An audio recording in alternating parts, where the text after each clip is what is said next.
امام حسن علیہ السلام بہت مبارک پیار سماعت نظر کروں گا صفیہ پاک تو اتنا نصیب والا ہے صفیہ پاک تو اتنا نصیب والا ہے تجھے حسین کی بہنوں نے نکالا ہے صفیہ باز تو اتنا نصیب والا ہے اٹھا کے ہاتھ خدائی سلام کرتی ہے اٹھا کے ہاتھ خدائی سلام کرتی ہے بغیر ہاتھوں کے تو نے علم سنبھالا ہے صفیہ باز تو اتنا نصیب والا ہے میں کربلا گیا تھا تو وہاں مولانا عباس کا روضہ دیکھا پیار میں سے مجھے لکھے میں نے وہ پیار میں سے آپ کی سماعت نظر کر رہا ہوں بابا اللہ نعرہ صلوات اللہم صلی علی محمد وعلی محمد معجزہ ایسا دکھایا ہے میرے مولا نے معجزہ ایسا دکھایا ہے میرے مولا نے اے بھلا مجھے تو بلایا ہے میرے مولا نے معجزہ ایسا دکھایا ہے میرے مولا نے دیکھا جب روضہ عباس تو ایسا لگا باغ جنت میں بلایا ہے میرے مولا نے معجزہ ایسا دکھایا ہے میرے مولا نے بابا اللہ علیہ السلام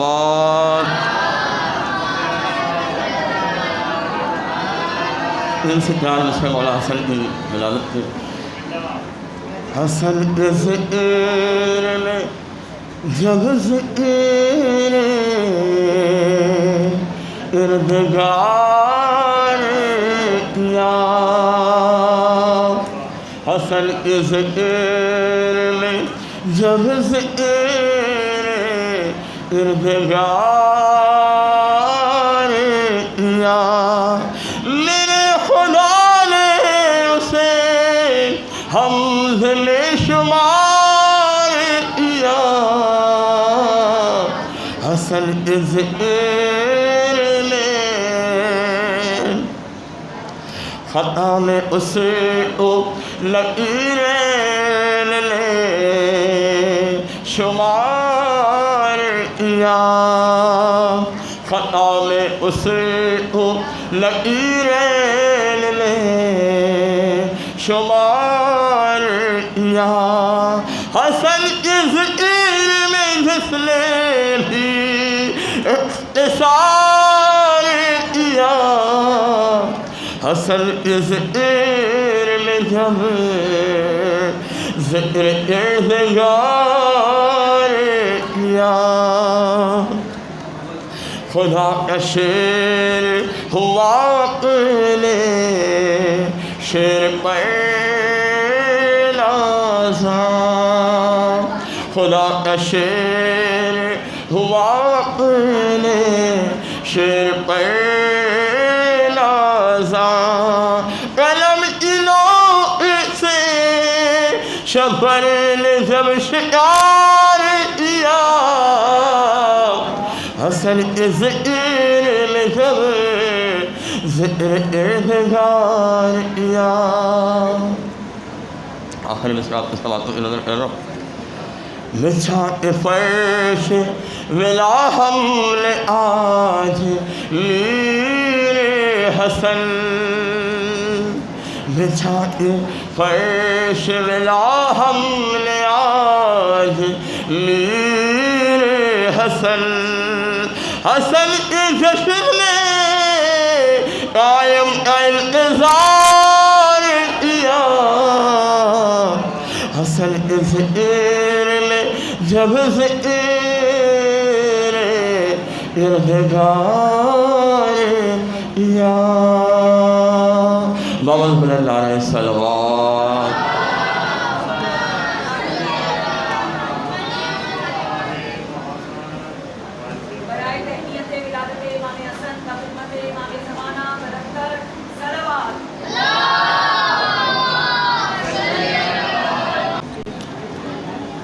ماشاء اللہ لا حول ولا قوة الا باللہ العلی العظیم. اعوذ باللہ من الشیطان الرجیم. بسم اللہ الرحمن الرحیم. الحمد للہ رب العالمین. الصلاۃ والسلام علی خیر خلقہ اجمعین. سیدنا و مولانا و طاہر قلوبنا و طبیب نفوسنا وشفیع ذنوبنا ابی القاسم محمد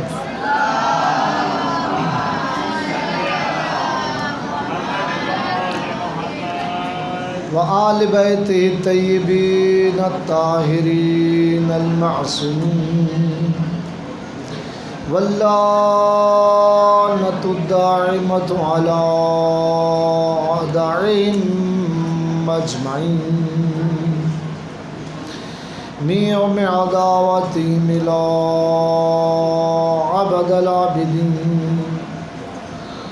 اما بعد فقد قال اللہ تبارک و تعالی فی کلامہ المجید والفرقانہ الحمید وهو أصدق القائلين. بسم الله الرحمن الرحيم. وجعلناهم أئمة يهدون بأمرنا صلوات.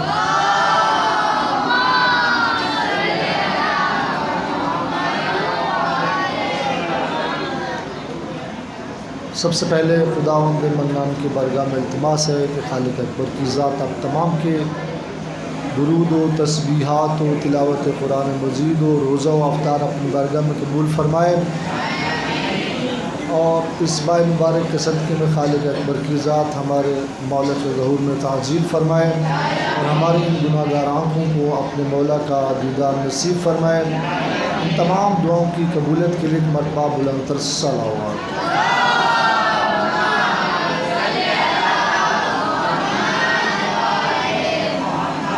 سب سے پہلے آنے والی ولادت کی مناسبت سے میں اپنی جانب سے اور آپ کی جانب سے اپنے زمانے کے امام کو ہدیہ تبریک پیش کرتے ہیں، اور اس کے بعد آپ تمام کو ہدیہ تبریک پیش کرتے ہیں. سورہ انبیاء کی ایک مختصر آیت پڑھنے کا شرف حاصل ہوا، جس اندر خالق اکبر کی ذات ارشاد فرما رہی ہے کہ وَجَعَلْنَاهُمْ أَئِمَّةً، ہم نے ان کو امام بنایا، یہدونا بامرنا، اور یہ ہمارے بتائے ہوئے امر کے مطابق ہدایت کرتے ہیں. یعنی اپنی ذاتی خواہشات کو مد نظر نہیں رکھتے، بلکہ جو ہم انہیں بیان کرتے ہیں یہ وہی چیز بیان کرتے ہیں. یہ وہی چیزیں ہیں جس کے بارے میں ہم اللہ کے رسول کے بارے کہتے ہیں ان ہوا الا وحی یوحا، یہ نبی بغیر وحی کی کوئی بات ہی نہیں کرتا۔ تو ائمہ کے بارے میں بھی خالق اکبر کی ذات یہی کہہ رہی ہے کہ یہدون بامرنا، جو بھی یہ ہدایت کرتے ہیں، جو بھی یہ بات کرتے ہیں، ہمارے بتائے ہوئے امر کے مطابق کرتے ہیں۔ تو بہرحال آج چونکہ جو مناسبت سے پروگرام ہے مولا امام حسن مجتبیٰ صلوات اللہ علیہ کے مناسبت سے،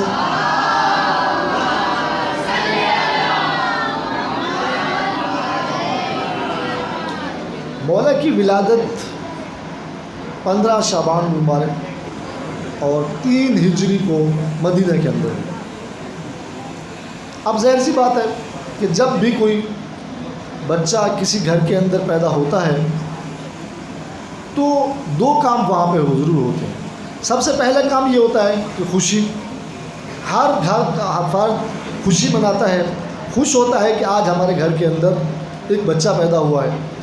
لیکن اگر وہ گھرانہ خود اہل البیت کا ہو اور پھر اہل البیت کے گھر کے اندر پہلی خوشی آ رہی ہو تو اس خوشی کو آپ کیسے دیکھیں گے؟ سب سے پہلی بات۔ اور پھر ان کا جو تعلق اللہ تعالیٰ کی ذات سے ہے وہ آپ اس سے ملاحظہ کریں۔ دوسری بات کیا آتی ہے؟ نام رکھنے کے حوالے سے۔ جب مولا کائنات گھر کے اندر تشریف لے گئے، جناب فاطمہ زہرا سلام اللہ علیہا نے کہا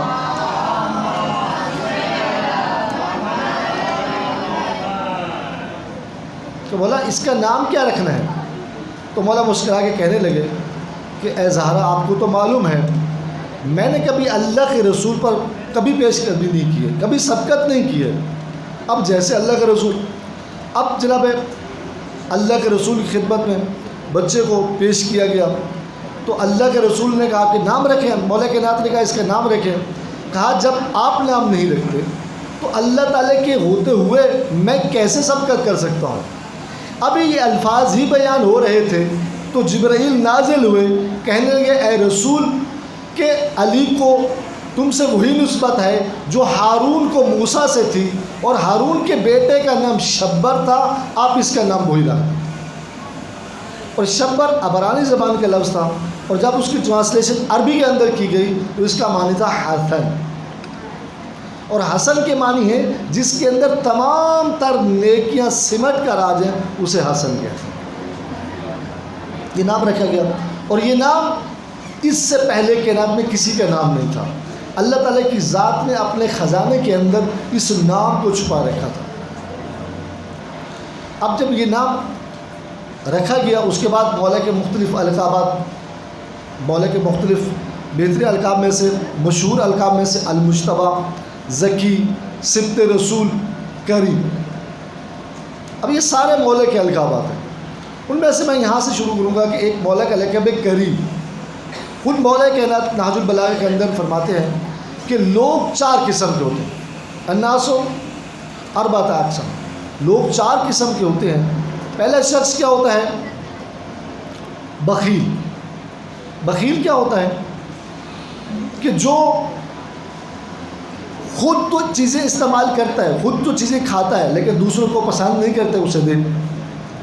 اس سے بڑھ کر ایک اور کیٹیگری جو جس کو کہتے ہیں لعین۔ لعین کیا ہوتا ہے؟ اب وہ نہ خود استعمال کرنا چاہتا ہے اور نہ دوسرے کو کھلانے کے لیے برداشت کرتا ہے۔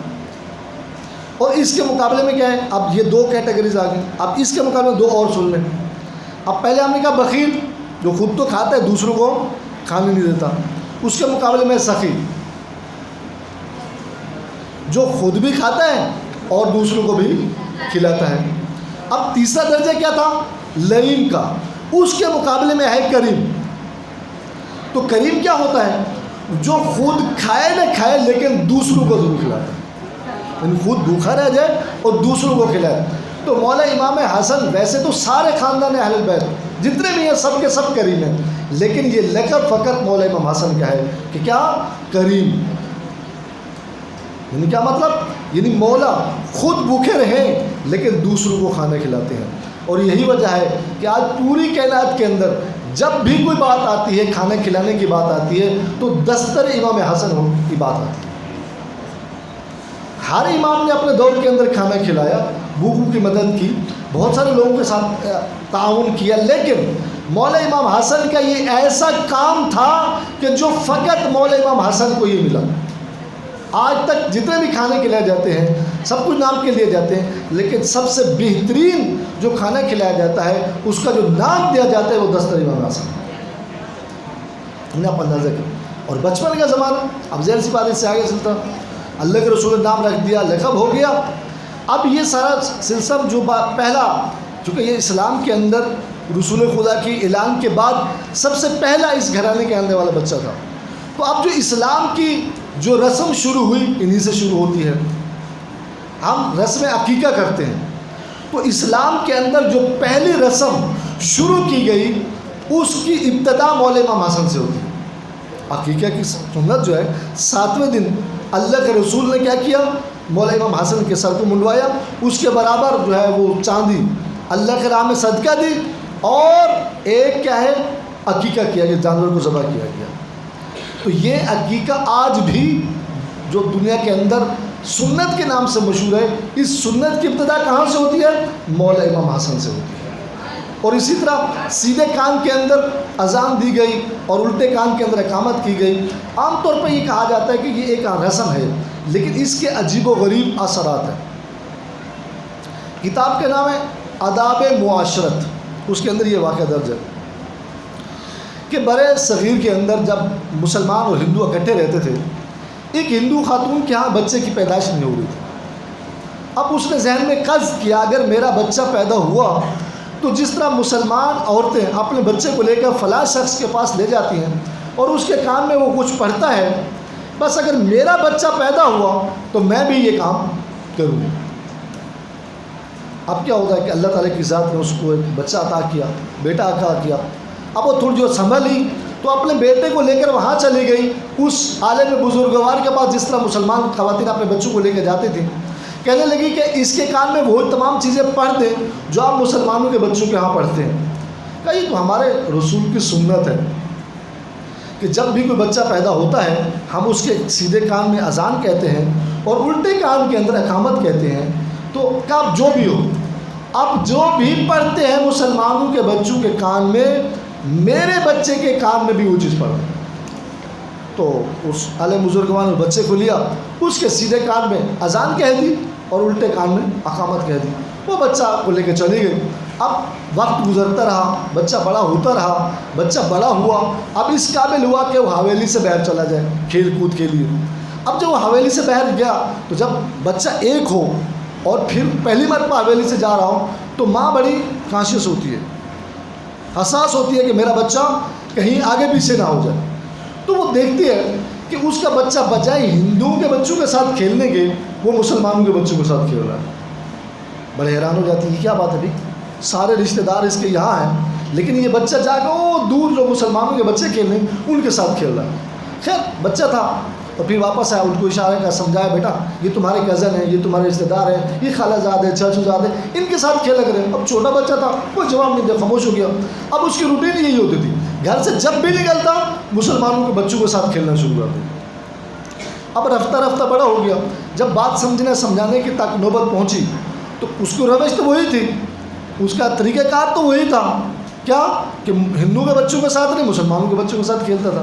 بالآخر ایک دن ماں نے پوچھا بیٹا وجہ کیا ہے کہ آپ اپنے ان رشتہ داروں کے ساتھ کیوں نہیں کھیلنا چاہتے ہو، آپ دور جا کر تھوڑا دور جا کر مسلمان بچوں کے ساتھ کھیلتے ہو، اس کی وجہ کیا ہے؟ مجھے سمجھ نہیں آئی، میں سمجھانے کے باوجود آپ ہر وقت یہی کام کرتے ہو۔ کہا مجھے نہیں معلوم، میں جب بھی ان ہندو بچوں کے ساتھ کھیلنا چاہتا ہوں میرا دل نہیں کرتا، اور میں جب مسلمانوں کے پاس چلا جاتا ہوں میں بالکل حشاش بشاش بھی ہو جاتا ہوں اور کھل کر کھیلنے کا میرا دل کرتا ہے۔ اور اس کی ماں نے کہا کہ یہ وہی اثر ہے کہ جو عالم بزرگان نے تیرے کان میں کچھ پڑھا تھا، یہ اس کا اثر ہے۔ بچے نے یہ لفظ سن لیے، بڑھتے رہے، بچہ جوان ہو گیا۔ جب جوان ہو گیا تو اس قدر اضطراب میں تھا، نتیجہ یہ نکلا کہ ایک دن وہ شخص، وہ جو نوجوان اس عالم بزرگ کے پاس پر چلا جاتا ہے اور کہتا ہے کہ مجھے کلمہ پڑھاؤ، مجھے کلمہ پڑھاؤ۔ تو عالم بزرگوار کہتا ہے ٹھیک ہے میں کلمہ تو پڑھاتا ہوں، بالآخر کیا وجہ ہے کہ تم تمام ہندو سے بھی نوجوان ہو, اتنی ایج بھی نہیں گزری, کیا چیز آپ نے دیکھی جس کی بنیاد پر آپ مسلمان ہونا چاہتے ہو؟ کلمہ تو میں پڑھا دوں گا, کوئی ہے ریزن آپ کے پاس؟ کہنے لگا وہ کوئی اور تو کچھ نہیں ہے, میں جب سے میں نے ہوش سنبھالا ہے مجھے ان تمام ہندوؤں سے نفرت ہے, اور میں ہمیشہ مسلمان بچوں کے ساتھ کھیلتا ہوں, اور میرا دل بھی ان کے ساتھ نہیں کرتا. جب میری ماں نے مجھے بتایا کہ اس عالم نے آپ کے کان میں کچھ پڑا تھا, شاید اس کا اثر ہو, تو آج میں اس قدر مضطرب ہوں کہ میں اب ان کے ساتھ رہنا بھی پسند نہیں کرتا. تو آپ مجھے کلمہ پڑھا, میں آپ لوگوں کے ساتھ آنا چاہتا ہوں. تو اس عالم بزرگوار نے اس کو کلمہ پڑھایا, مسلمان ہو جاتا ہے. وہ ماں باپ کا اکلوتا بیٹا تھا. اب جب ماں باپ نے دیکھا کہ ایک ہی بچہ ہے وہ ادھر چلا گیا ہے, تو ماں باپ بھی اسلام لے کر آتے ہیں.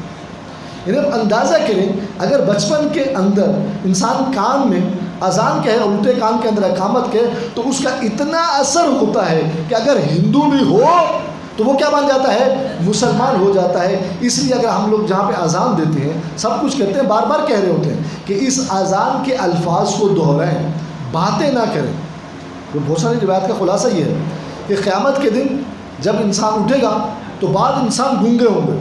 وہ سوال کرے گا بارے میں تو میری زبان تو صحیح و سالم تھی, میں گونگا کیسے ہو گیا؟ تو اس کو بتایا جائے گا کہ جب اذان دی جا رہی ہوتی تھی تم دنیاوی کام کے اندر اور دنیاوی باتیں کیا کرتا تھا, اللہ تعالیٰ کی ذات نے اس کی سزا کے طور پر آپ کی زبان کو گونگا کر دیا. صلوات پڑھے گا محمد و آل محمد.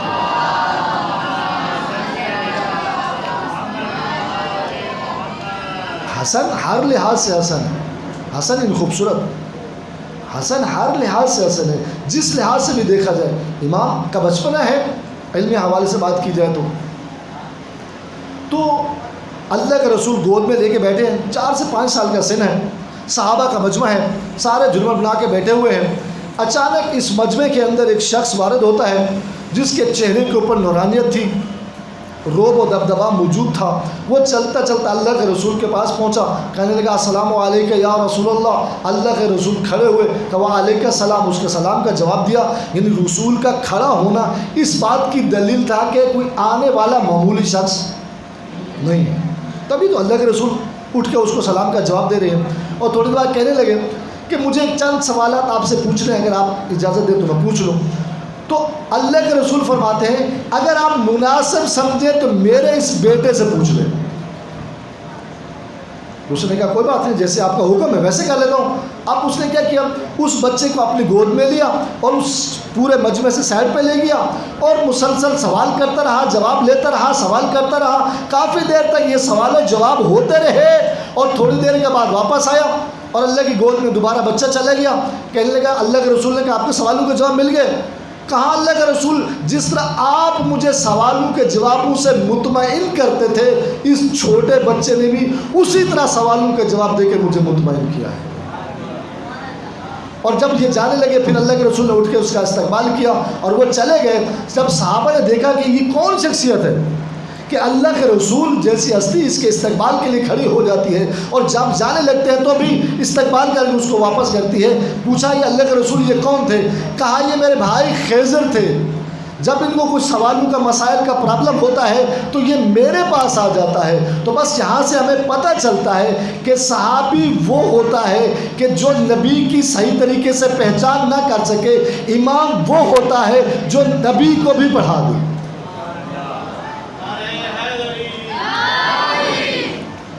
اب یہ ہر لحاظ سے میں کہہ رہا ہوں حسن. اب شجاعت چونکہ دامن وقت میں گنجائش نہیں ہے, مختصراً شجاعت کے حوالے سے جملہ سنیں کہ جنگ جمل وہ پہلی جنگ تھی جس میں مولا علی کو اپنے بچوں سے جنگ کرانے کا موقع ملا. اس سے پہلے اللہ کے رسول کے زمانے میں خود مولا کے نہ جنگیں کیا کرتے تھے, تمام جنگوں کا سہرا مولا علی کے سر کے اوپر ہوتا تھا. لیکن اس کے بعد اللہ کے رسول کی وفات کے بعد ایک جنگ بھی نہیں جہاں پر مولا کائنات کو دعوت دی گئی ہو. اور جنگ جمل وہ پہلی جنگ تھی جس کے اندر مولا کائنات نے اپنے بچوں سے جنگ کروائی, ان کو گور سکھایا. اب کیا کہتے ہیں کہ اس جنگ جمل کے دوران مولا کائنات نے کہا تقدم یا بنیا, اے محمد بیٹے میری طرف آؤ اور جو جنگ کرو. اب ایک شیر اپنے بچوں کو جنگ کرانے کے گر سکھا رہا ہے. کہا دیکھو بیٹا حسن جاؤ تمہارے قدم زمین کے اندر ایسے گر جائیں کہ جیسے پہاڑ کے اندر میخیں گر جاتی ہیں، اور اپنے دانتوں کو بھیج دو، اور تمہاری نگاہ پہلی صف کے اوپر نہیں، آخری صف کے آخری بندے کے اوپر ہونی چاہیے، اور جا کے جنگ کرو۔ اب کمر کے اوپر تھپکی دی، کہا جاؤ۔ جیسے جانے لگے تیروں کی بارش ہونے لگی۔ جناب محمد حنفیہ تھوڑے ہچکٹائے، پھر مولانا نے دوبارہ اس کو کمر کے اوپر تھپکایا، بیٹا جاؤ۔